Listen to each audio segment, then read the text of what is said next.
from the University of New Hampshire. Here now, Rachel Maddow and Chuck Todd.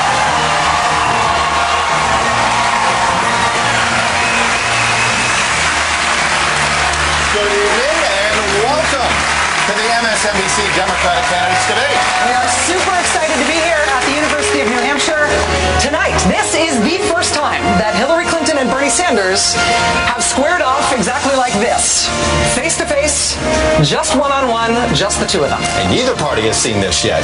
These candidates are both running for the Democratic nomination, but they are very different from each other when it comes to what matters most and how they would go about the job of being president. Our job tonight is to draw out those differences so you, the voters, can understand them and be fully informed. And we do hope that the candidates will take this opportunity to show us the distinctions, show us the differences between them. That's the whole reason that we're here tonight. We're not here for talking points. We're to learn about the difference between the candidates. And with that, let's get going. Please join us in welcoming Secretary Hillary Clinton and Senator Bernie Sanders.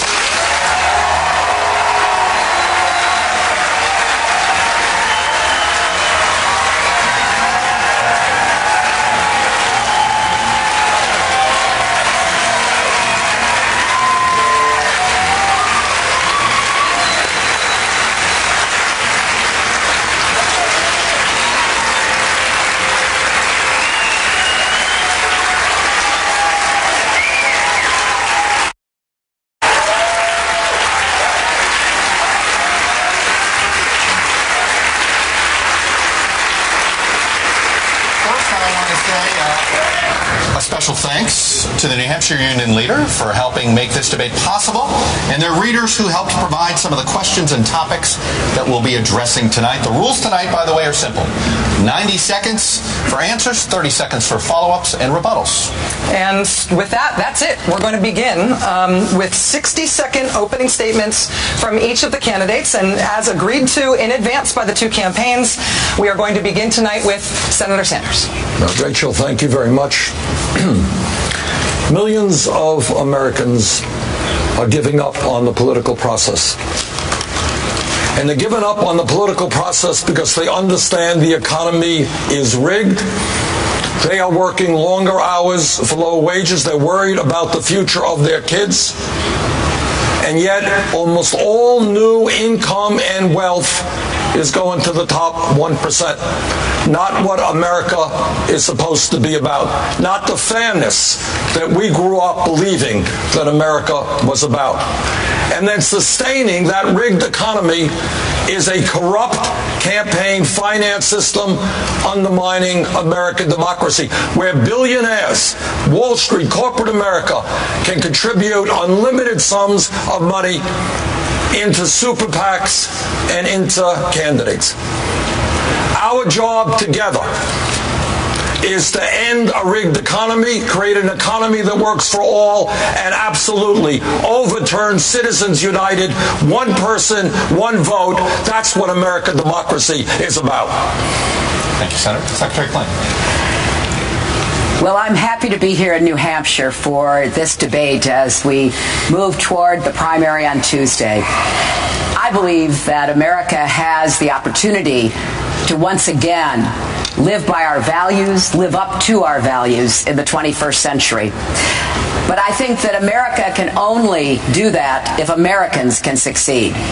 And there are lots of reasons why Americans today are feeling left out and left behind.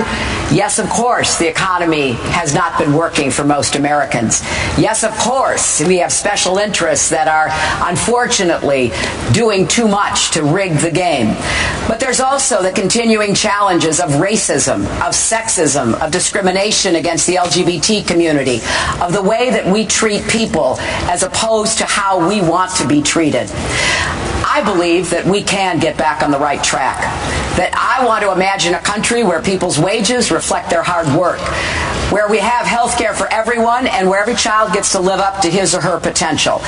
I'm fighting for people who cannot wait for those changes, and I'm not making promises that I cannot keep. All right. Well, let's get started. Secretary Clinton, last night you cited the Concord Monitor when you said of Senator Sanders that, quote, "It's very hard to see how any of his proposals could ever be achievable. So please tell us why you think if he's elected president on a platform of promising things like free public college and universal health care, that he cannot achieve those things. Well, let me start by saying that Senator Sanders and I share some very big progressive goals. I've been fighting for universal health care for many years, and we're now on the path to achieving it. I don't want us to start over again. I think that would be a great mistake to once again plunge our country into a contentious debate about whether we should have and what kind of system we should have for health care. I want to build on the progress we've made, go from 90% coverage to 100% coverage. And I don't want to rip away the security that people finally have. 18 million people now have health care. Pre-existing conditions are no longer a bar. So we have a difference. I also believe in affordable college, but I don't believe in free college, because every expert that I have talked to says, look, how will you ever control the cost? What I want to do is make sure middle-class kids, not Donald Trump's kids, get to be able to afford college. I want to get the economy going again. It's not just enough about what we're against, as important as that is. I have a plan to create new jobs, manufacturing, infrastructure, clean energy jobs that will make us the 21st century clean energy superpower. I also want to make sure small businesses can start and grow again. And of course, I believe in raising the minimum wage and equal pay for work. But the numbers just don't add up from what Senator Sanders has been proposing. That's why all of the independent experts, all of the editorial boards that have vetted both of us have concluded that it is just not achievable. Let's go down a path where we can actually tell people what we will do. A progressive is someone who makes progress. That's what I intend to do. Thank you, Secretary. Senator Sanders, so just explain how you've spent nearly 2 decades in Congress and haven't gotten any of these things passed. Why do you think, as president, you'll be able to achieve big new programs? Well, I haven't quite run for president before.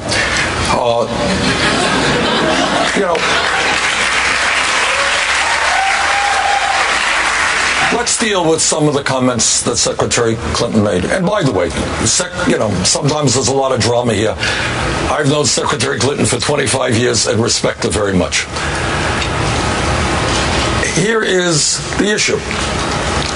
Every major country on earth, whether it's the UK, whether it's France, whether it's Canada, has managed to provide health care to all people as a right, and they are spending significantly less per capita on health care than we are. So I do not accept the belief that the United States of America can't do that. I do not accept the belief that the United States of America and our government can't stand up to the rip-offs of the pharmaceutical industry, which charge us by far the highest prices in the world for prescription drugs. Number 2, in the economy today, everybody understands that we need a well-educated workforce. This is 2016. When we talk about public education, it can no longer be K through 12th grade. I do believe that public colleges and universities should be tuition free. Well, how do we pay for that? It's an expensive proposition. I do believe that we substantially lower student debt in this country, which is crushing millions of people. We pay for it, in my view, by a tax on Wall Street speculation. The middle class bailed out Wall Street in their time of need. Now it is Wall Street's time to help the middle class. If I could just follow up on that.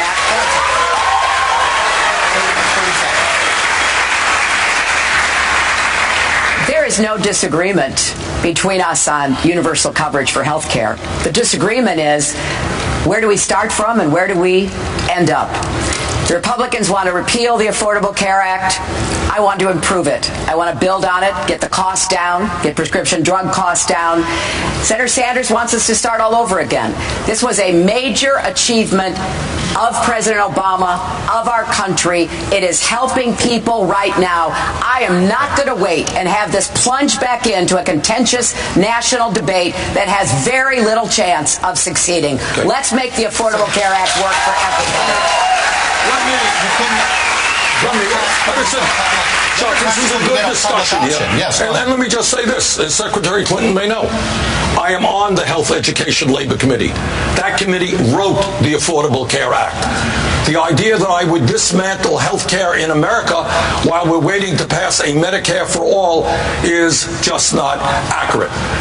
The Affordable Care Act has clearly, as Secretary Clinton made the point, done a lot of good things. But what it has not done is dealt with the fact that we have 29 million people today who have zero health insurance. We have even more who are underinsured with large deductibles and co-payments, and its prescription drug prices are off the wall. So I do believe that in the future, not by dismantling what we have here, I helped write that bill, but by moving forward, rallying the American people, I do believe we should have health care for all. All right, thank you both. Rachel. Secretary Clinton,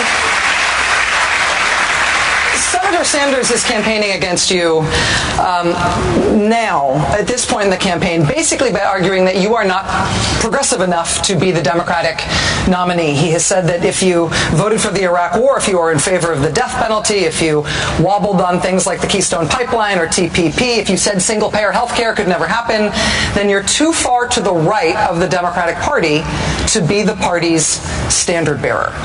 Given those policy positions, why should liberal Democrats support you and not Senator Sanders?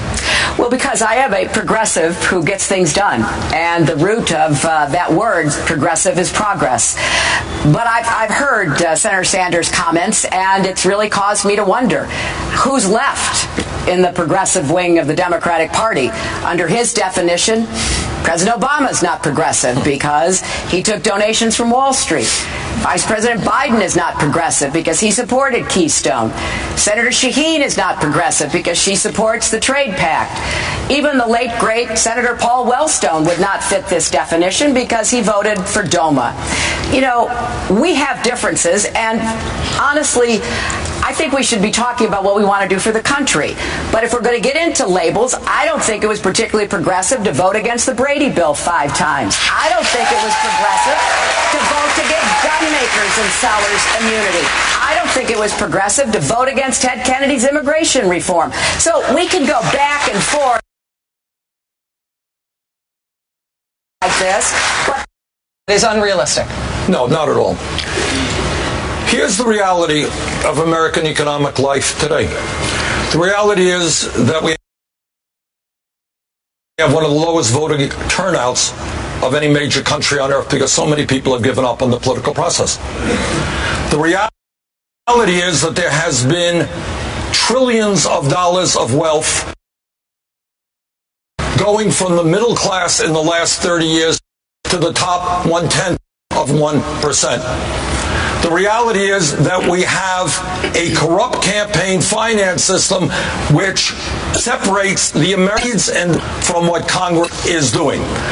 So to my mind, what we have got to do is wage a political revolution where millions of people who have given up on the political process stand up and fight back, demand a government that represents us and not just a handful of campaign contributors. Now, all of the ideas that I'm talking about, they are not radical ideas. Making public colleges and universities tuition free, that exists in countries all over the world, used to exist in the United States. Rebuilding our crumbling infrastructure and creating 13 million jobs by doing away with tax loopholes that large corporations now enjoy by putting their money into the Cayman Islands and other tax havens. That is not a radical idea. What we need to do is to stand up to the big money interests and the campaign contributors. When we do that, we can, in fact, transform America. Thank you, Senator. I just want to follow up on a comment Clinton said, Senator. You know, President Obama has not called for abolishing the death penalty. President Obama is for the big Asian trade deal known as TPP. And just yesterday you said you can't be both a moderate or a progressive, but you can't be both. Is President Obama, in your judgment, based on these policy positions, a progressive? Let me just pick up on this point. This whole discussion began because I commented, not making an overall evaluation about the secretary. She was in Ohio, I think in September or November. And she got up and said something like, I have been, I'm paraphrasing, I have been criticized because people think I'm a moderate. Well, I am a moderate. That's where this came from. It wasn't me paraphrasing her. It is what she said. And all that I said is nothing wrong with being a moderate. But you can't be a moderate. You can't be a progressive. In terms of President Obama, I think if we remember where this country was 7 years ago, 800,000 jobs being lost every month, $1.4 trillion deficit, the world's financial system on the verge of collapse. I think that President Obama, Vice President Biden, and the Democratic leadership in the House and the Senate have done a fantastic job. We are in much better shape today than we were 7 years ago, although my Republican colleagues seem to have forgotten where we were 7 years ago. That's the fact. But we still have a very long way to go. Do I think President Obama is a progressive? Yeah. I'm on him. Yeah, I think he has done an excellent job. Well, Chuck, if I could, you know, in the very first debate, I was asked, am I a moderate or a progressive? And I said, I'm a progressive who likes to get things done. And cherry-picking a quote here or there doesn't change my record of having fought for racial justice, having fought for kids' rights, having fought against the kind of inequities that fueled my interest in service in the first place, going back to my days in the Children's Defense Fund. It certainly didn't stop me from taking on the drug companies and the insurance companies before it was called Hillary Care. It was called, before it was called Obamacare, it was called Hillary Care because we took them on. And we weren't successful, but we kept fighting, and we got the Children's Health Insurance Program. And every step along the way, I have stood up and fought and have the scars to prove it. So, again, I think it's important that, look, I understand Senator Sanders is really trying to distinguish himself. I understand that. That's what you do in campaigns. But at the same time, let's not be, in I think, an unfair way, making an accusation or making an attack about where I stand and where I've always stood. And it is fair to say, in your definition, as you being the self-proclaimed gatekeeper for progressivism, I don't know anyone else who fits that definition. But I know a lot of really hard-fighting progressives in the Democratic Party who have stood up time and time again against special interests, against the powerful, on behalf of those who are left behind and left out. And that's what we ought to be celebrating. Let's talk about what we would do as president and commander-in-chief to make sure the progress continues into the future. 30 seconds, then we'll move on. That's right. I mean, instead of arguing about definitions, let's talk about what we should do. And one of the things we should do is not only talk the talk, but walk the walk. I am very proud to be the only candidate up here who does not have a super PAC, who is not raising huge sums of money from Wall Street or special interests. I am enormously proud. Never believed it would happen that we have raised 3.5 million individual contributions averaging. Thank you. Rachel? Senator Sanders, as a Vermonter, you have almost a home state advantage here in New Hampshire. But back home, across the border, you also have a long history of running against Democrats as a third-party candidate for governor, for Senate, for Congress. In 1988, your candidacy as a third-party candidate arguably cost the Democrats a congressional seat and sent a Republican instead. How can you lead the Democratic Party nationally when you have not been a member of the Democratic Party until very recently? Well, Rachel, actually, that wasn't accurate. In 1988, the Republican did win, I believe, by 3 points. I came in second. It was 34-31, I think 19 for the Democrat. In that race, the Democrat was the spoiler, not me. And it is true.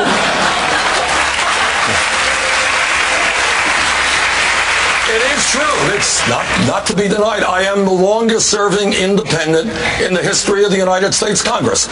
People of Vermont sent me to Washington as an independent. That is true. But on the other hand, when I was in the House for 16 years, I caucused with the Democrats. In the Senate for 9 years, caucused with the Democrats, of course. And I was elected by the Democrats to be chair of the Veterans Committee 3 years ago, which I'm very proud of, and now am the ranking member on the Budget Committee, leader of the Democrats in opposition to the majority Republicans. I am running for president as a Democrat, and if elected, not only do I hope to bring forth a major change in national priorities, maybe if I want to exist now. You know what? I want a 50-state strategy so the Democratic Party is not just the party of 25 states. Secretary Clinton. Secretary Clinton, you know, the person who first put out the idea of a 50-state party strategy is former Governor Howard Dean, who's with us tonight. And I'm very proud and grateful to have the support of so many elected Vermonters and former officials. Two former governors, the current governor, the current other senator. I really appreciate that. And I think it's because they've worked with me. They've seen what I do. They know what a kind of a colleague I am. They want me as their partner in the White House. And that's exactly what I will do. We'll get things done together. Democrats, Republicans, independents, we're going to make progress together when I'm president. Senator Sanders, to this point, Secretary Clinton is raising the issue of endorsements by your home state Democrats. She's implying that says something about the people who know you best. Well, I don't see it quite like that. How do you see it? Will absolutely admit that Secretary Clinton has the support of far more governors, mayors, members of the House. She has the entire establishment, or almost the entire establishment, behind her. That's a fact. I don't deny it. But I am pretty proud that we have over 1 million people who have contributed to our campaign, averaging $27 a piece, that we have had meetings where 25,000, 30,000 people have come out, that our campaign is a campaign of the people, by the people, and for the people. So, Rachel, yes, Secretary Clinton does represent the establishment. I represent, I hope, ordinary Americans, and by the way, who are not all that enamored with the establishment, but I am very proud to have people like Keith Ellison and Halva in the House, the co-chairman of the House Progressive Caucus. Well, look, I've got to just jump in here because, honestly, Finke, a woman running to be the first woman president as exemplifying the establishment. And I've got to tell you that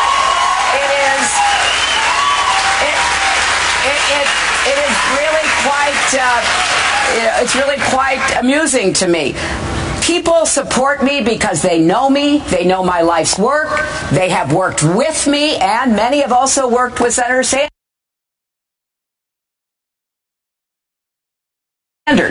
And at the end of the day,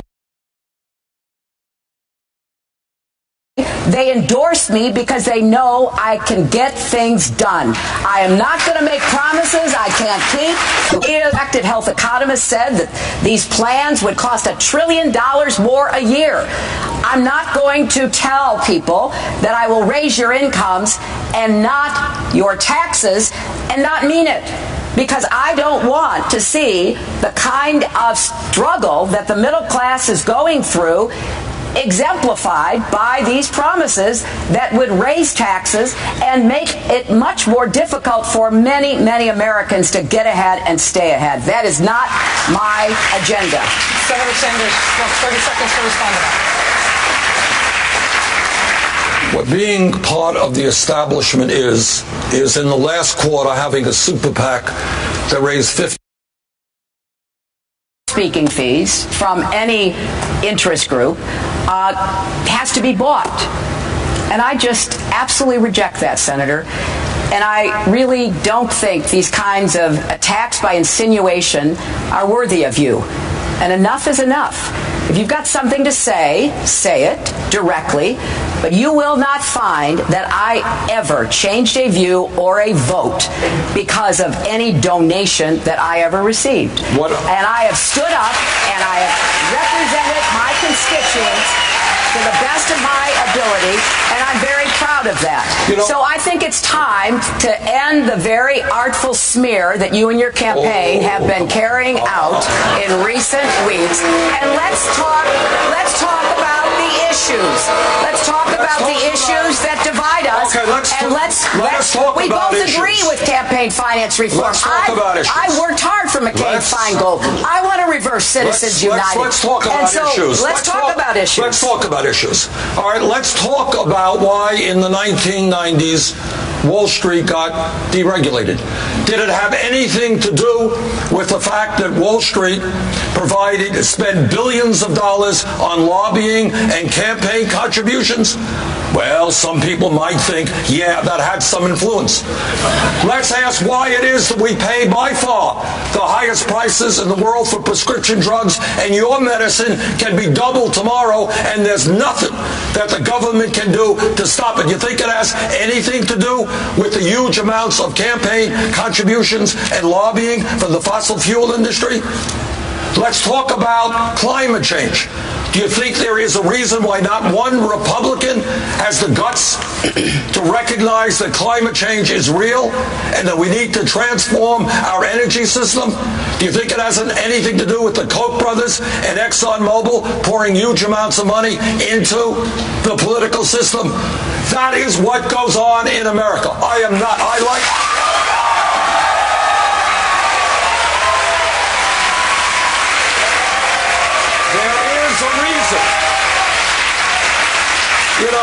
There is a reason why these people are putting huge amounts of money into our political system. And in my view, it is undermining American democracy, and it is allowing Congress to represent wealthy campaign contributors and not the working families of this country. Well, Senator, I don't think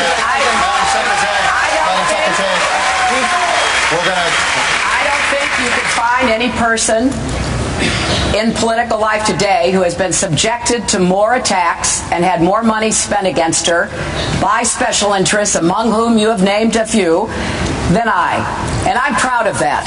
You know, when I took on the drug companies and the insurance companies for universal health care coverage, they went after me with a vengeance. Today, you've got hedge fund billionaires aligned with Karl Rove running ads against me to try to get Democrats to vote for you. I know this game. I'm going to stop this game. But while we're talking about votes, you're the one who voted to deregulate swaps and derivatives in 2000, which contributed to the over-leveraging of Lehman Brothers, which was one of the culprits that brought down the economy. So I don't know. I'm not impugning your motive because you voted to deregulate swaps and derivatives. People make mistakes, and I'm certainly not saying you did it for any kind of financial advantage. What we've got to do as Democrats is to be united to actually solve these problems, and what I believe is that I have a better track record and a better opportunity to actually get that job done. That's what this election should be about. 30 seconds, and then we're going to move on. I think, as Secretary Clinton knows, there is nobody who fought harder. I was on the House Financial Committee at that point. I heard the arguments coming from Democrats and Republicans, Robert Rubin, Alan Greenspan, about how great an idea it would be if we did away with Glass-Steagall and if we allowed investor banks and commercial banks and big insurance companies to merge. Go to YouTube today. Look up Greenspan Sanders. Listen to what I told them then. I helped lead the effort against deregulation. Unfortunately, we lost that. The result was the worst financial disaster since the Great Depression. Thank you both. Senator Sanders, Secretary Clinton, obviously we've touched a nerve. We're going to be back with more on this subject and much more right after this. Stay with us. Okay.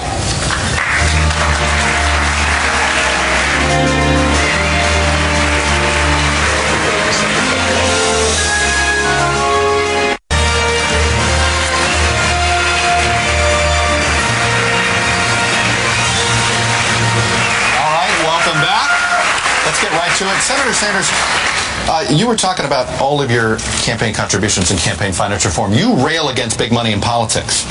But do you realize there is one public financing system that we do have in place, and it is in place to run for president? Why aren't you walking the walk on that? Why aren't you participating in the presidential public financing system, which is designed to essentially keep big money out of presidential politics? Chuck, actually, we looked at it, but it turns out to be a disaster. The way it is structured right now, if you make it all the way to California, you could do pretty well. But in terms of the early states, Iowa and New Hampshire, the other states, it just doesn't work. But your point is well taken. I believe in public funding of elections, absolutely. But this system is, I don't know if the Secretary would agree, is currently very antiquated and no longer applies to modern-day politics. Well, going on that, then why criticize her on super PACs and you've got and all this when it is, that's the system. I mean, you could be participating in a public financing system, but and being able to set an example. It's a public financing system that everybody knows is antiquated. It no longer works. Nobody can become president based on that system.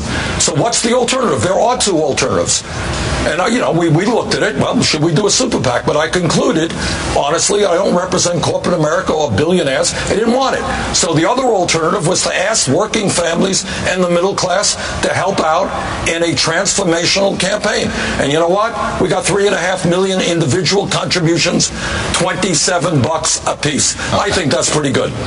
Secretary Clinton, on the issue of Wall Street. On the issue of Wall Street. On the issue of Wall Street, when our reporters go out and talk to people on the ground in the early states, what they tell us over and over again when they find voters who are leaning towards Senator Sanders rather than yourself is that the most frequent area of concern that they hear from those voters is the issue of Wall Street and whether or not you are too close to Wall Street. Last night, when you were asked about speaking fees and the amount of speaking fees you got from Goldman Sachs speeches, you said that's what they offered. Have you been too dismissive of voters' concerns about this issue in your own campaign and your own career? Well, Rachel, I think I may not have done the job I should in explaining my record.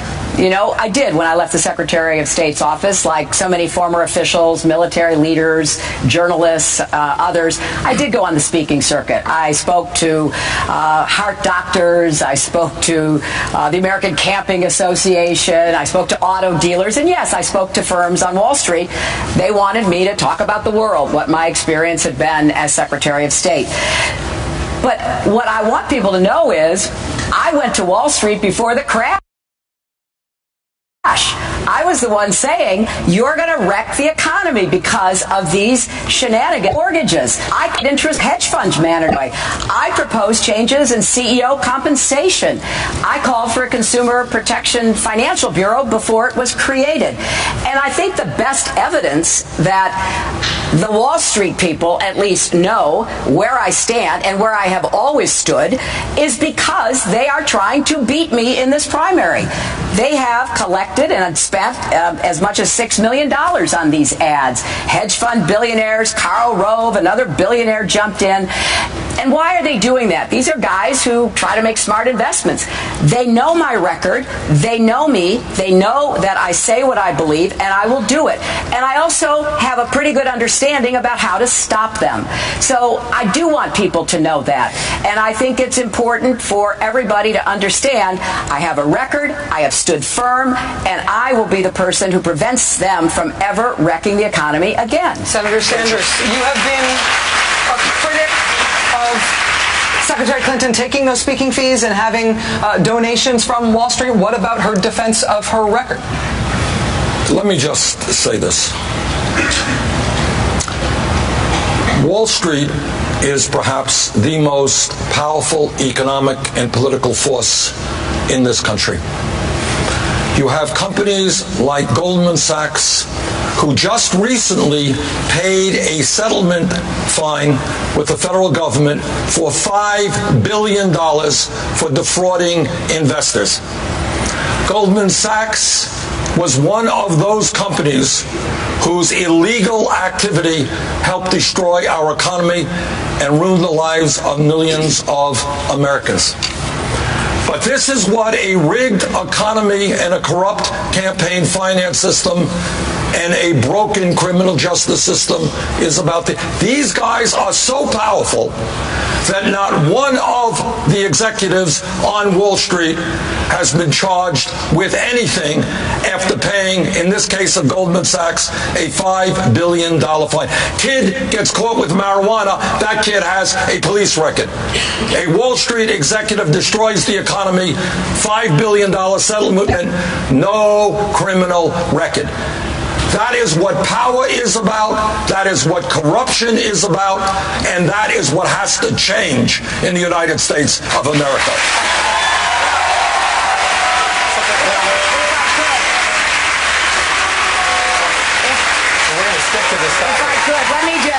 Let me just say that, of course, it has to change.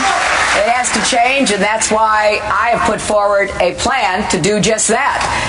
And it's been judged to be the toughest, most effective, and comprehensive one. I have great respect for Senator Sanders' commitment to try to restore Glass-Steagall. But I do not believe that that is enough. And in fact, I don't believe it really addresses a lot of the biggest issues we have. You know, we now have power under the Dodd-Frank legislation to break up banks. And I've said I will use that power if they pose a systemic risk. But I want to go further, because it was investment banks, it was insurance companies, it was mortgage companies, all of which contributed. So let's not just be narrowly focused on one part of the problem. We have a lot of issues with corporate power that have to be addressed. My plan takes us further, and it would do the job. Well, Secretary Clinton. I would say that folks who have looked at this issue for a long time, whether it's Elizabeth Warren or many other economists, would tell you that right now, yes, we do need a 21st century Glass-Steagall legislation. And I would tell you also that when you have 3 out of the 4 largest banks in America today bigger than they were, significantly bigger than when we bailed them out because they were too big to fail, I think if Teddy Roosevelt were alive today, a good Republican, by the way, what he would say is break them up. They are too powerful economically. They're too powerful politically. And that is what I believe and many economists believe. Time to break them up. Look, we have a law. Look, you know, I appreciate the senator's advocacy. We have a law. It was passed. It was signed by President Obama. It lays out a process that you go through to determine whether a systemic risk is posed. And by the way, President Obama signed that, pushed it through, even though he took donations from Wall Street, because he's a responsible president. So we have a law in place. If the circumstances warrant it, I will certainly use it. And from what you say, I know you will as well. But that is not enough. And I keep going back to this because part of the reason the Wall Street guys are trying so hard to stop me, the hedge fund guys, the shadow banking guys, is because I've got their number on all of that. And my plan goes so much further to try to prevent the problems of the future. You know, we can't just fight the last war. We've got to be prepared to stop these guys if they ever try to use their economic power once again to hurt the economy and to hurt so many Americans. And my plan, Paul Krugman, Barney Frank, a lot of experts who understand what the new challenges might be, have said I am exactly on point, and the Wall Street guys actually know that. But, Senator, in response to it sounds like she has had more people praise her plan than yours. Well, we've got a number of economists supporting our legislation. And here's where we are. The American people can judge. 6 largest financial institutions in America today have assets of roughly $10 trillion, 58%, equivalent to 58% of the GDP of the United States of America. That is a lot of money. They issue 2/3 of the credit cards, and by the way, they're ripping off a whole lot of people with high interest rates on the credit cards, and they write about 1/3 of the mortgages. That is a lot of power for 6 financial institutions. That's it. I think There's too much power, too much economic power, too much political power, and the economists that I talk to say we should break them up. Thank you both. Let me move on to it here in New England. Secretary Clinton, it's addressed to you, and it's about this issue of the speeches, particularly to Goldman Sachs. This is what the questioner wrote verbatim. I am concerned with the abuses of Wall Street has taken with the American taxpayers' money. And then she asked whether you would release the transcripts of your Goldman Sachs speeches, and then added, don't you think the voting public has a right to know what was said? But let's make that bigger. Are you willing to release the transcripts of all your paid speeches? We do know through reporting that there were transcription services for all of those paid speeches. In full disclosure, would you release all of them? I will look into it. I don't know the status, but I will certainly look into it. But I can only repeat what is the fact, that I spoke to a lot of different groups with a lot of different constituents, a lot of different kinds of members about issues that had to do with world affairs. I probably described more times than I can remember how stressful it was advising the president about going after bin Laden. So my view on this is, look at my record. Look at what I am proposing. And we have a vigorous agreement here. We both want to rein in the excesses of Wall Street. I also want to rein in the excesses of companies like Johnson Controls that we bailed out when they were an auto parts company, and we saved the auto industry, and now they want to avoid paying taxes. I want to go after the pharmaceutical companies like Valiant and Turing that are increasing prices without any regard to the impact on people's health. So I have a broader view. Now, if all we're going to talk about is one part of our economy, and indeed one street in our economy, we're missing the big oil companies, we're missing other big energy companies, we're missing the big picture. And I have a record of trying to go at the problems that actually exist, and I will continue to do that. Senator, you sound like you want to respond. Go ahead. I do. I agree with much of what the Secretary said. But, Madam Secretary, it is not one street. Wall Street is of economic and political. That's thing, and it may sound hard, but to the American people in this sense, in my view, the business model of Wall Street is fraud. It's fraud. I believe that corruption is rampant, and the fact that major bank after major bank has reached multi-billion-dollar settlements with the United States government when we have a weak regulatory system tells me that not only did we have to bail them out once, if we don't start breaking them up, we're going to have to bail them out again, and I do not want to see that happen. Well, Senator, no one wants to see that happen. I mean, look, I care deeply about this because, just like you, I have met so many people who had their life savings wiped out, who lost their homes, who are barely back with their heads above water. This was a disaster for our country, and we can never let that happen again. We have no disagreement about this. But I think it's a broader target list than just Wall Street. Sure. And I believe that we have to be very focused on how we try to take back the power and increase the empowerment of the American people. And I think that I have that kind of experience, maybe because they've beaten me up for so many years, and I know exactly how to handle them because I've been in the arena with them time and time again. Well, Senator Sanders, let me turn to I think where this direction is heading.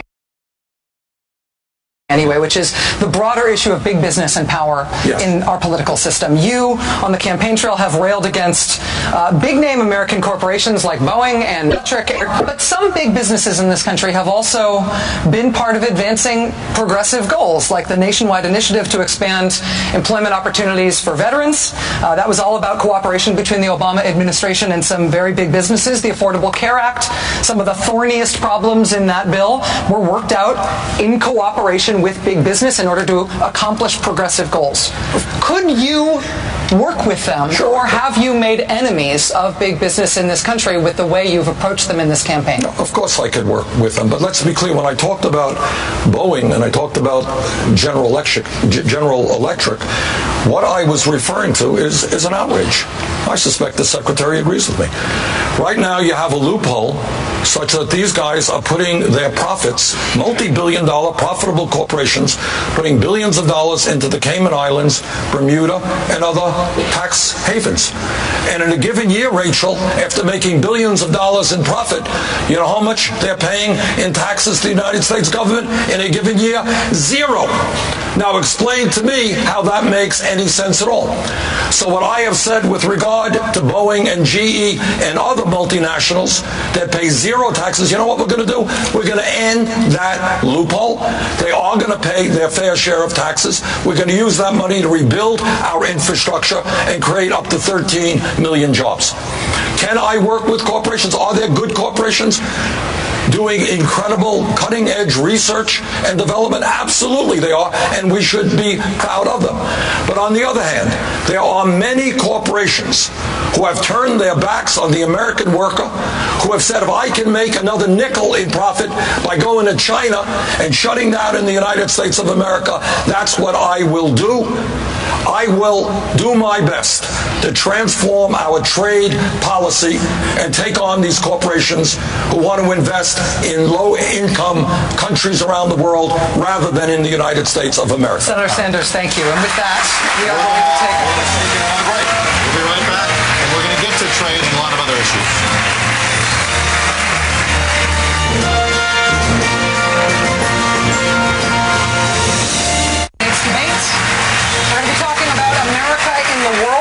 Both in terms of some trade issues, but also national security. And Secretary Clinton, we're going to start with you. There are more than 4,000 American troops back in Iraq right now as part of the fight against ISIS.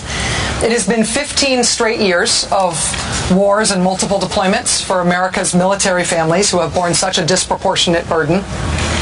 Is President Obama right to keep escalating the number of U.S. troops that's fighting ISIS right now? Well, I think what the president understands and what he's trying to do is that we have to support the Arab and Kurdish fighters on the ground who are actually doing the fighting. I agree with I've said the combat area off the table, but we do have special forces, we do have trainers, we do have military personnel who are helping with the airstrikes that the United States is leading so that we can try to take out ISIS infrastructure, take out their leadership. And I think that given the threat that ISIS poses to the region and beyond, as we have sadly seen in our own country, it is important to keep the Iraqi army on a path where they can actually take back territory, to work with the Sunni tribes in Anbar province and elsewhere so that their fighters can be also deployed, to work with the Kurds to provide them the support. But they're doing the fighting. We're doing the support and enabling. And I also think we've got to do more to stop foreign fighters, foreign funding, and take ISIS online, as well as doing everything necessary to keep us safe at home. So as I look at what the president is doing, it adds up to me. We just have to keep trying to get more support for those people on the ground in Syria and Iraq who have to actually physically take the territory back. To be clear, to the specific question, if that strategic goal that you're describing requires considerably more Americans, an ever-increasing number of Americans in Iraq and maybe in Syria, are you okay with the numbers increasing? No. I mean, of course, that's a theoretical question, and we don't know what it would be for. We don't know how many numbers there are. I am against American combat troops being in Syria and Iraq. I support special forces. I support trainers. I support the air campaign. And I think we're making some progress. I want to continue to intensify that, and that's exactly what the president is doing. Thank you, Madam Secretary. Go ahead, Senator Sanders. 30 seconds. Let me agree with much of what the Secretary said.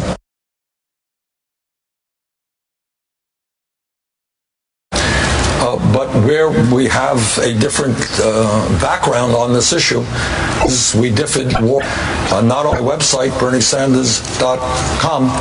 You will see the statement that I made in 2002. And it gives me no pleasure to tell you that much of what I feared would happen the day after Saddam Hussein was overthrown, in fact, did happen. All right. Senator, I want to stay, though.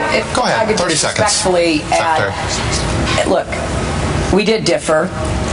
A vote in 2002 is not a plan to defeat ISIS. We have to look at the threats that we face right now, and we have to be prepared to take them on and defeat them. We're staying basically on this topic. Obviously, you've been emphasizing this difference on the Iraq War, but one place where you do agree and one place where you voted to authorize the use of force was in favor of the war in Afghanistan. Right now, it is possible President Obama is going to be leaving the next president, perhaps President Sanders, at least 10,000 troops in Afghanistan. How long will those troops be in Afghanistan under President Sanders?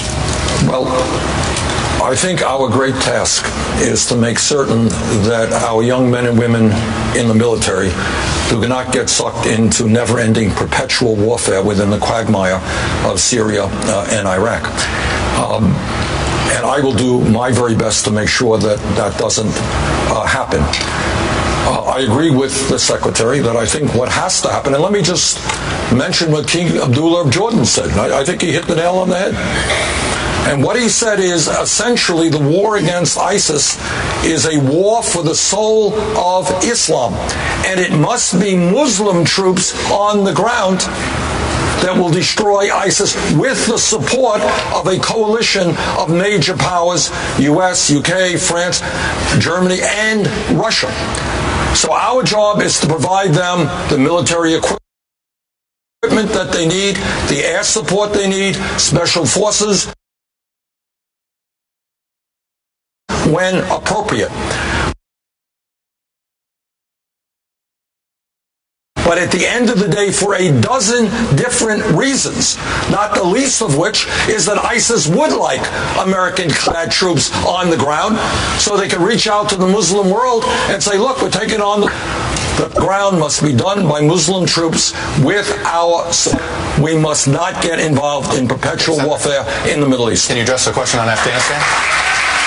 I mean, that is the answer. Be there. President Obama leaves you 10,000 troops. How long? Well, you can't simply withdraw tomorrow. I wish we could, and allow the Taliban or anybody else to reclaim that country. But what we must do, and what we have seen in recent months, is some progress in Iraq, where finally the Iraqi army, which has not been a particularly effective fighting force, retook Ramadi. ISIS has lost, I think, 40% of the territory that it held in the last year. Hopefully, and one can't predict the future, that maybe our training and their fighting capabilities are improving, and we are going to make some progress in destroying ISIS. Secretary Clinton, 30 seconds. How long are these troops going to be in Afghanistan? We have more American troops in Afghanistan right now than what we were talking about with Iraq. Absolutely. The president decided to leave more troops than he had originally planned in Afghanistan. We have a very cooperative government there with Ashraf Ghani and his top partner, Abdullah, and they are doing their very best, and the Afghan army is actually fighting. The Afghan army is taking heavy losses defending Afghan territory. And I would have to make an evaluation based on the circumstances at the time I took office as to how much help they continue to need, because it's not just the Taliban. We now are seeing outposts of fighters claiming to be affiliated with ISIS. So we've got this arc of instability from North Africa to South Asia, and we have to pay close attention to it, and we have to build coalitions, something that I did to take on the Iranian nuclear program, and what I will do as president to make sure that we defeat these terrorist networks. Senator Sanders, nobody knows who your foreign policy advisors are. You haven't given a major foreign policy speech, and it doesn't sound like all the time that foreign policy is a priority, other than when you're asked about it, you say you're going to crush ISIS, as you said last night and earlier. You have not proactively laid out a foreign policy doctrine yet. Why? No, that's not quite accurate. I did give a speech at Georgetown where I talked about democratic socialism and foreign policy. Maybe I shouldn't have combined the two in the same speech, because the foreign policy part of it didn't get much attention. So let me take this opportunity to give you a very short speech here on the issue. I think, while it is true the Secretary and I voted differently on the war in Iraq, what is important is that we learn the lesson of the war in Iraq. And that lesson is intrinsic to my foreign policy, if elected president, is the United States cannot do it alone. We cannot be the policeman of the world. We are now spending more, I believe, than the next 8 countries on defense. We have got to work in strong coalition with the major powers of the world and with those Muslim countries that are prepared to stand up and take on terrorism. So I would say that the key doctrine of the Sanders administration would be, no, we cannot continue to do it alone. We need to work in coalition. Secretary, if I could just add, 30 seconds, please. A group of national security experts, military intelligence experts, issued a very concerning statement about Senator Sanders' views on foreign policy and national security, pointing out some of the comments he has made on these issues, such as inviting Iranian troops into Syria to try to resolve the conflict there, putting them right on the doorstep of Israel, asking Saudi Arabia and Iran to work together when they can't stand each other and are engaged in a proxy battle right at this moment. So I do think questions have been raised and questions have to be answered, because when New Hampshire voters go on Tuesday to cast your vote, you are voting both for a president and a commander-in-chief. And there is no way to predict what comes in the door of that White House from day to day that can pose a threat to the United States or one of our friends and allies. And I think this is a big part of the job interview that we are all conducting with the voters here. Senator, 30 seconds. 2 responses. I fully concede that Secretary Clinton, who was Secretary of State for 4 years, has more experience. That is not arguable in foreign affairs. But experience is not the only point. Judgment is. And once again, back in 2002, when we both looked at the same evidence about the wisdom of the war in Iraq, one of us voted the right way and one of us didn't. In terms of Iran and in terms of Saudi Arabia, of course they hate each other. That's no great secret. But John Kerry, who was, I think, doing a very good job, has tried to at least get these people in the room together, because both of them are being threatened by ISIS. Well, let me just add that, I've said this before, and I'm very proud of it, that when it comes to judgment, having run a hard race against Senator Obama at the time, he turned to me to be Secretary of State. And when it comes to the biggest counterterrorism issues that we faced in this administration, namely whether or not to go after bin Laden, I was at that table. I was exercising my judgment to advise the president what to do on that, on Iran, on Russia, on China, on a whole raft of issues. Because I know from my own experience that you've got to be ready on day one. There is just too much unpredictable threat and danger in the world today, to try to just say, wait, I'll get to that when I can. Second debate in Charles. Excessively as we can to normalize relations with Iran. Your campaign has criticized him for saying that. Now that he's standing next to you here on this stage, can you explain why the U.S. shouldn't try to normalize relations with Iran in your view? Absolutely. I did put together the coalition to impose sanctions. I actually started the negotiations that led to the nuclear agreement, sending some of my closest aides to begin the conversations with the Iranians. We got it. It puts a weapons program. We have to enforce it. There have to be consequences attached to it. But that is not our only problem with Iran. We have to figure out how to deal with Iran as the principal state sponsor of terrorism in the world. They are destabilizing governments in the region. They continue to support Hezbollah and Hamas. in Lebanon against Israel. A lot of the work that we have to do is going to be incredibly hard. I'm prepared to do that work, but I believe, just as I did with imposing the sanctions, you have to get action for action. If we were to normalize relations right now, we would remove one of the biggest pieces of leverage we have to try to influence and change Iranian behavior. The president doesn't think we should. I certainly don't think we should. I believe we have to take this step by step to try to rein in Iranian aggression, their support for terrorism, and the other bad behavior that can come back and haunt us. Who said that I think we should normalize relations with Iran tomorrow? I never said that. I think we should move forward as quickly as we can. And you're right. They are a sponsor of terrorism around the world, and we have to address that. But you know, a number of years ago, people were saying normal relationship with Cuba, what a bad and silly idea. They're communists. They are our enemy. Well, guess what? Change has come.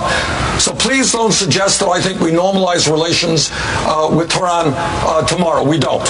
But I would like to see us move forward, and hopefully someday that will happen. And I would say, if I might, Madam Secretary, and you can correct me if I'm wrong, when you ran against Senator Obama, you thought him naive because he thought it was a good idea to talk to our enemies.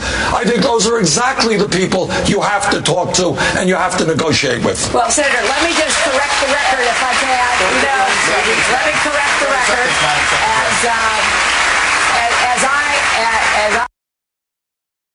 As I certainly recall, the question was to meet without conditions. And you're right, I was against that.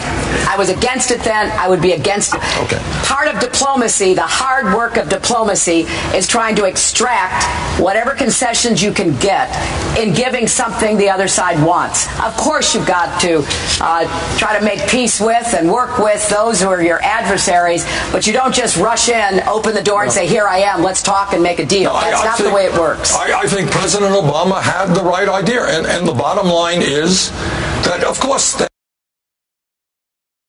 have to be conditions.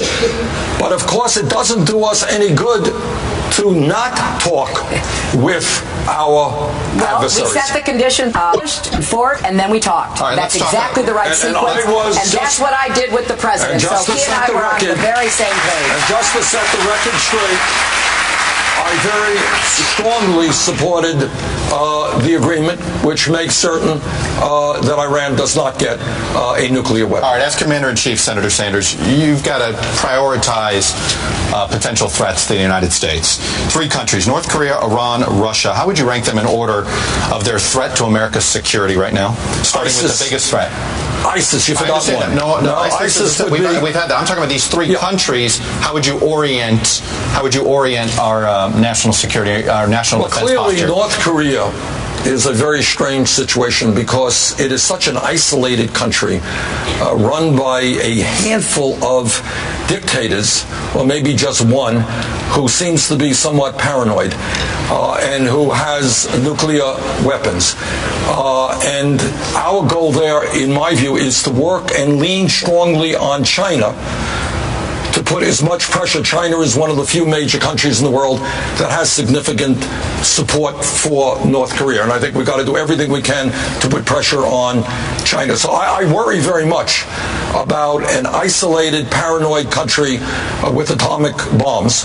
I think clearly we have got to work closely with China to resolve the serious problems we have. And I worry about Putin and his military adventurism in the Crimea and Ukraine.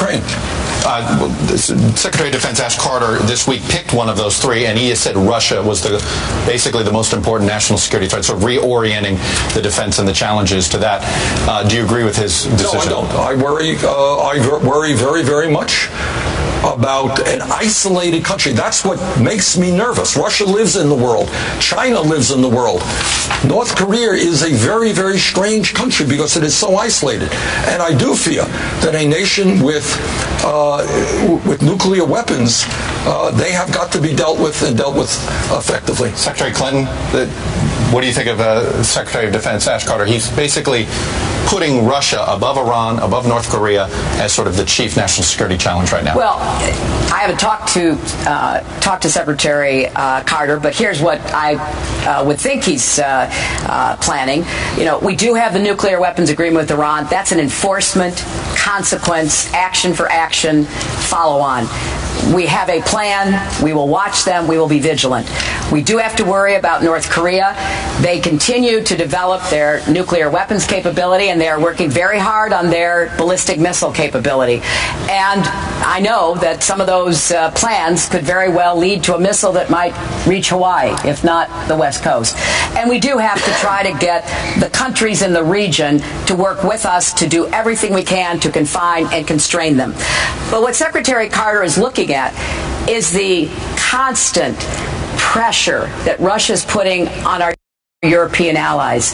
The way that Russia is trying to move the boundaries of the post-World War II Europe. The way he is trying to set European countries against one another, seizing territory, holding it in Crimea, beginning to explore whether they could make some inroads in the Baltics.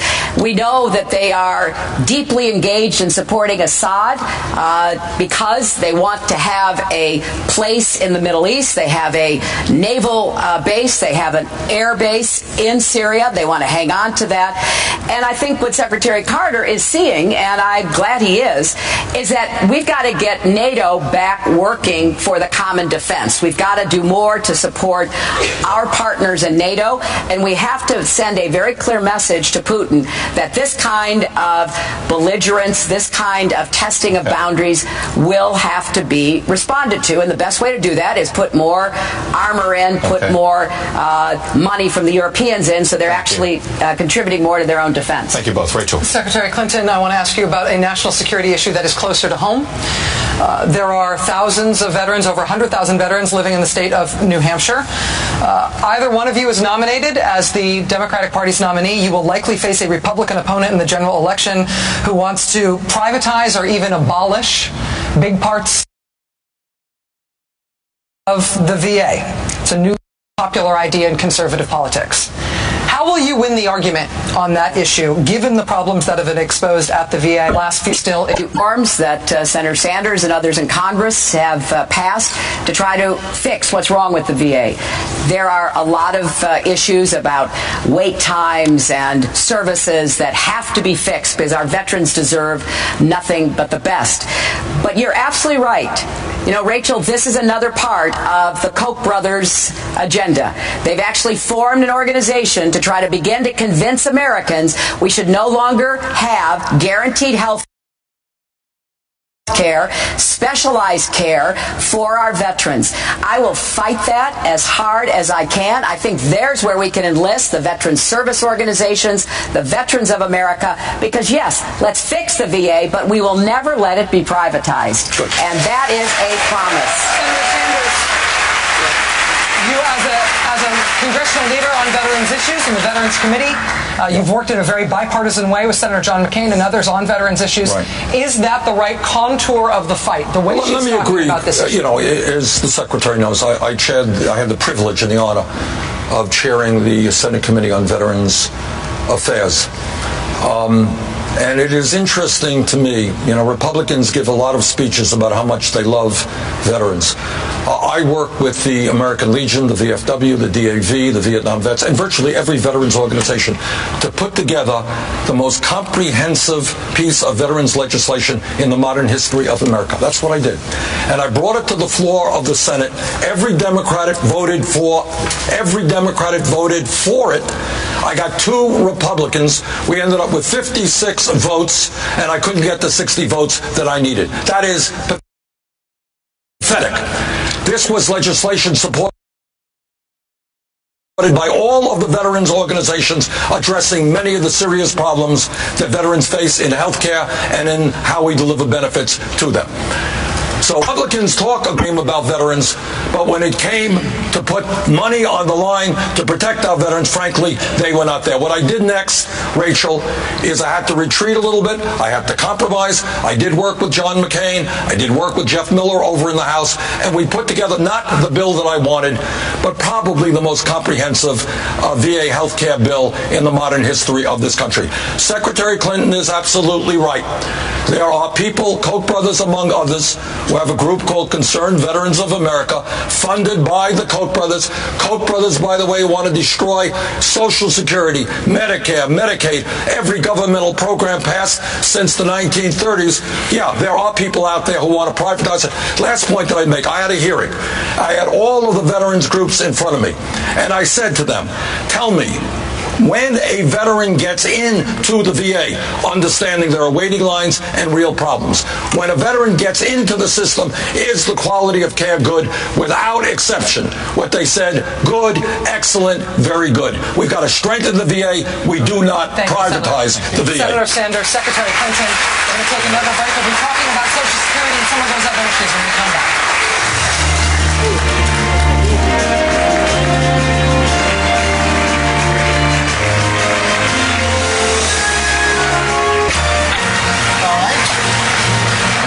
We're going to get into a little bit of election politics, electability a little bit. Senator Sanders, the Iowa Democratic Party has declared Hillary Clinton the winner of Monday's Iowa caucuses, narrowest of margins.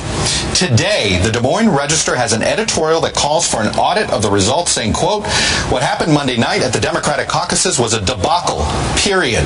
The results were too close not to do a complete audit. Senator Sanders, do you accept the idea that Hillary Clinton won Iowa? And do you believe the caucuses are still an open question? Well, I agree with the Des Moines Register, but let's not blow this out of proportion. This is not like a winner-take-all thing. I think where we now stand, correct me if I'm wrong, you have 22 delegates, I have 20 delegates. We need 2,500 delegates to win the nomination. You know, so this is not the biggest deal in the world. We think, by the way, based on talking to our precinct captains, we may have at least 2 more delegates. What the Des Moines Register said, you know, there were I think there were half a dozen coin flips, a fairly chaotic type situation. At the end of the day, no matter how it's recounted, it will break roughly even. And by the way, I love and respect the caucus process in Iowa. And I don't have to say it because they voted already. And I love New Hampshire too, because you haven't voted, But look, I think people are blowing this up out of proportion, but I think we need improvements in the process by which results are determined. Secretary Clinton, will you participate in some sort of audit if that's what the party wants to do? You good with that? Whatever they decide to do, that's fine. Fair enough. Okay. All right. Good. We move on. We're happy with that. We got more questions. Senator Sanders, in 1964. Oh, word. See, when you are old, then they go back all these years. All right, what do you got? In 1964, I heard that the Republicans nominated Barry Goldwater, who was a hero of the conservative movement. He was, however, far to the right of most of that party. In 1972, the Democrats nominated George McGovern, who was a hero of liberals in the anti-war movement, but he was to the left of his party's mainstream. Both of those nominees made activists very excited, and they both got destroyed in the general election. Even Democrats who love you worry about your fate in a general election. And I know you have good head-to-head polling numbers against Republican frontrunners right now. We know that. But do you have a general election strategy that is different than the way you're running right now to try to get the nomination? Well, you know, a general election is different than a primary and caucus process. But let me just say this. State, new one. Last one I saw here in New Hampshire, a battleground state, had me defeating Trump by 19, the secretary defeating him by 1. There were also pretty large margins in Iowa and Wisconsin. These are polls go up, polls go down. But here's why I think I will be,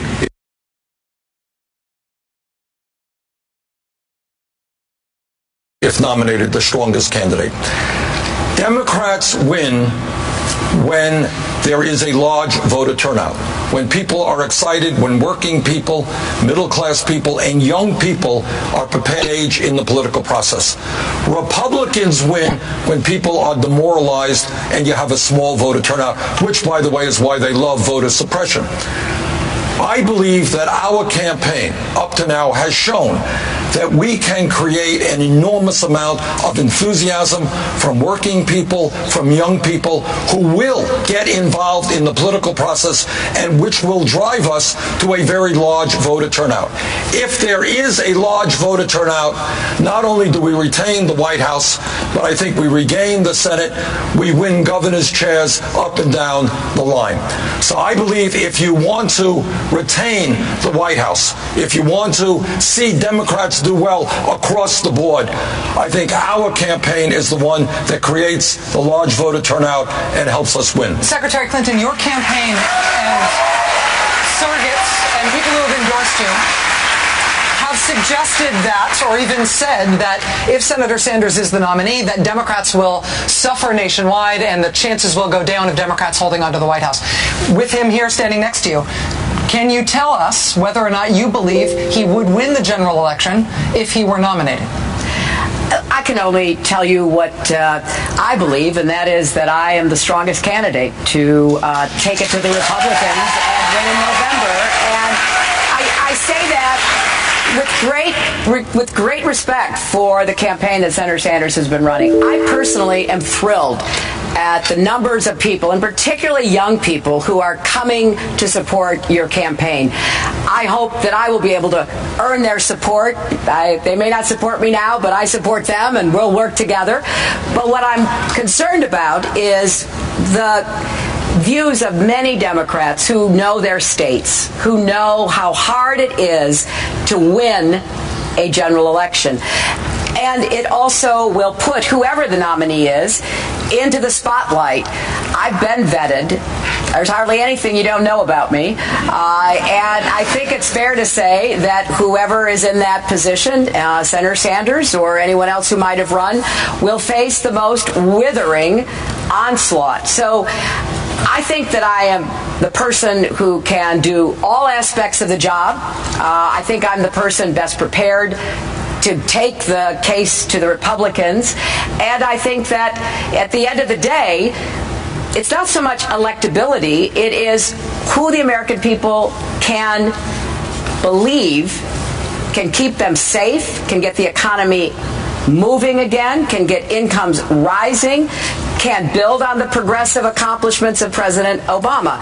And I think that the coalition that President Obama put together to win twice is a coalition that I can put together and add to. And that's what I'm prepared to do. Thank you both. We're going to keep on this issue. We're staying on this topic. But Secretary Clinton, just like there are some Democrats that question Senator Sanders' ability in the general election, many Democratic voters that our reporters have been running into in Iowa and New Hampshire, they tell our reporters over and over again they're worried about the emails issue. Not because they don't believe your explanation, but because it's a drip, because the cloud is hanging over your head and that it will impact the general election. They see your numbers right now and they think it's the email issue as to why you're not polling very well. So can you reassure these Democrats that somehow the email issue isn't going to blow up your candidacy if you're the nominee? Absolutely I can.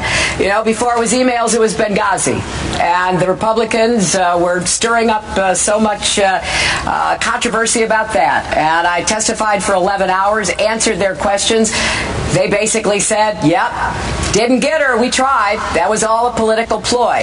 Now, we had a development in the email matter today when it came out that Secretary Powell and close aides to former Secretary Rice used private email accounts. And now you have these people in the government who are doing the same thing to Secretary Powell and Secretary Rice's aides they've been doing to me, which is that I never sent or received any classified material. They are retroactively classifying it. I agree completely with Secretary Powell, who said today, this is an absurdity. And so I think the American people will know it's an absurdity. I have absolutely no concerns about it whatsoever. All right, Madam Secretary, there is an open There is an open FBI investigation into this matter about how you may have handled classified material. Are you 100% confident that nothing is going to come of this FBI investigation? I am 100% confident. This is a security review that was requested. It is being carried out. It will be resolved. But I have to add, if there's going to be a security review about me, there's going to have to be security reviews about a lot of other people, including Republican office holders, because we've got this absurd situation of retroactive classifications. Honest to goodness. This just beggars the imagination. So I have absolutely no concerns about it, but we've got to get to the bottom of what's really going on here, and I hope that will happen. Well, Senator Sanders, you famously at the first debate said you didn't give a darn about her emails. I think you used another quote. You're right. I'm trying to. It's a family hour still right now. After 11 o'clock, I'll say it the other way. And you mostly have refrained from commenting on it, but recently you called it a very serious issue, and then the other day you said, well, she's getting slapped with the email controversy. How are you feeling about these darn emails now? I am feeling exactly the way I felt at the first debate. There's a process on the way. I will not politicize it. Okay. Senator Sanders. Thank you.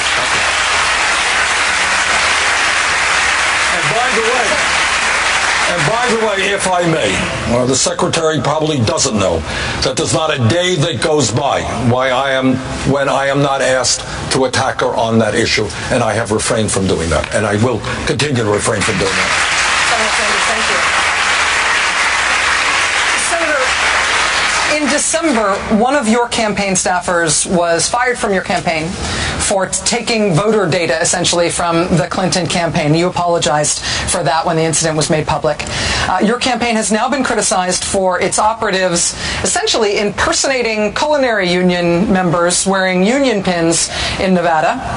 And the Nashua Telegraph has complained recently that you falsely implied in an advertisement that they had endorsed you when they did not. None of these issues, obviously, is the end of the world, but they all are of a piece. Are you, in some sense, losing control of your campaign? Not losing control of our campaign. We have hired a whole lot of people in a rapid way, and I am familiar with the first two instances, and they are unacceptable, and we have apologized and dealt with that. In terms of the last one, as I understand it, we did not suggest that we had the endorsement of a newspaper. Newspapers who make endorsements also say positive things about other candidates. And to the best of my knowledge, that is what we did. So we never said that a newspaper endorsed us that did not. What we did say is, blah, blah, blah, blah, was said by the newspaper. Just to follow up on that, the title of the ad in question was endorsement. But that was that was not to be on television. That's an important point. That was just something, as the Secretary knows, you put titles on ads and you send them out. But there was no word in that ad, none, that said that those newspapers had endorsed us. Secretary Clinton, do you want 30 seconds on this issue? No. All right. And with that, we will take a break. We'll be right back.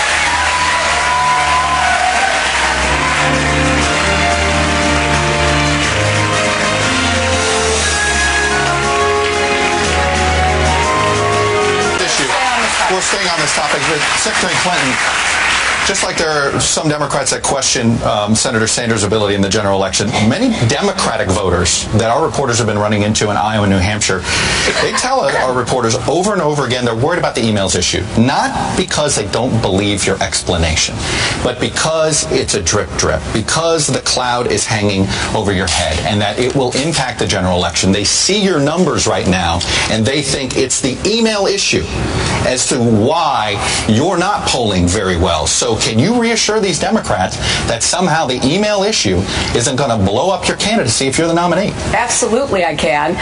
Before it was emails, it was Benghazi.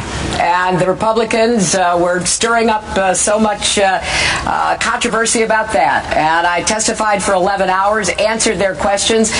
They basically said, yep, Didn't get her. We tried. That was all a political ploy. Now, we had a development in the email matter today when it came out that Secretary Powell and close aides to former Secretary Rice used private email accounts. And now you have these people in the government who are doing the same thing to Secretary Powell and Secretary Rice's aides they've been doing to me, which is that I never sent or received any classified material. They are retroactively classifying it. I agree completely with Secretary Powell, who said today, this is an absurdity. And so I think the American people will know it's an absurdity. I have absolutely no concerns about it whatsoever. All right, Madam Secretary, there is an open FBI investigation into this matter about how you may have handled classified material.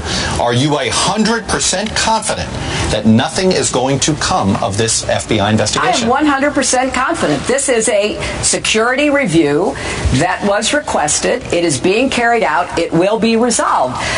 But I have to add, if there's going to be a security review about me, there's going to have to be security reviews about a lot of other people, including Republican office holders, because we've got this absurd situation of retroactive classifications. Honest to goodness. This just beggars the imagination. So I have absolutely no concerns about it, but we've got to get to the bottom of what's really going on here, and I hope that will happen. Well, Senator Sanders, you famously at the first debate said you didn't give a darn about her emails. I think you used another quote. You're right. I'm trying to. It's a family hour still right now. After 11 o'clock, I'll say it the other way. And you mostly have refrained from commenting on it, but recently you called it a very serious issue, and then the other day you said, well, she's getting slapped with the email controversy. How are you feeling about these darn emails now? I am feeling exactly the way I felt at the first debate. There's a process underway. I will not politicize it. Okay. Senator Sanders.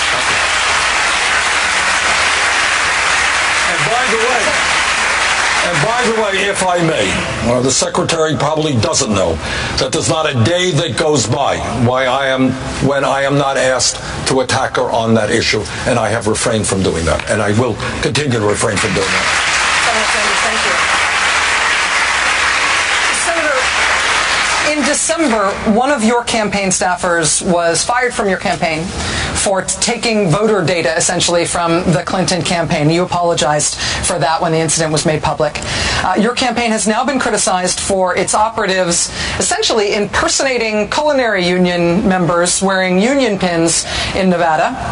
And the Nashua Telegraph has complained recently that you falsely implied in an advertisement that they had endorsed you when they did not. None of these issues, obviously, is the end of the world, but they all are of a piece. Are you, in some sense, losing control of your campaign? Not losing control of our campaign. We have hired a whole lot of people in a rapid way, and I am familiar with the first two instances, and they are unacceptable. And we have apologized and dealt with that. In terms of the last one, as I understand it, we did not suggest that we had the endorsement of a newspaper. Newspapers who make endorsements also say positive things about other candidates. And to the best of my knowledge, that is what we did. So we never said that a newspaper endorsed us that did not. What we did say is, blah, blah, blah, blah, was said by the newspaper. Just to follow up on that, the title of the ad in question was endorsement. But that was not to be on television. That's an important point. That was just something, as the Secretary knows, you put titles on ads and you send them out. But there was no word in that ad, none, that said that those newspapers had endorsed us. Secretary Clinton, do you want 30 seconds on this issue? No. All right. And with that, we will take a break. We'll be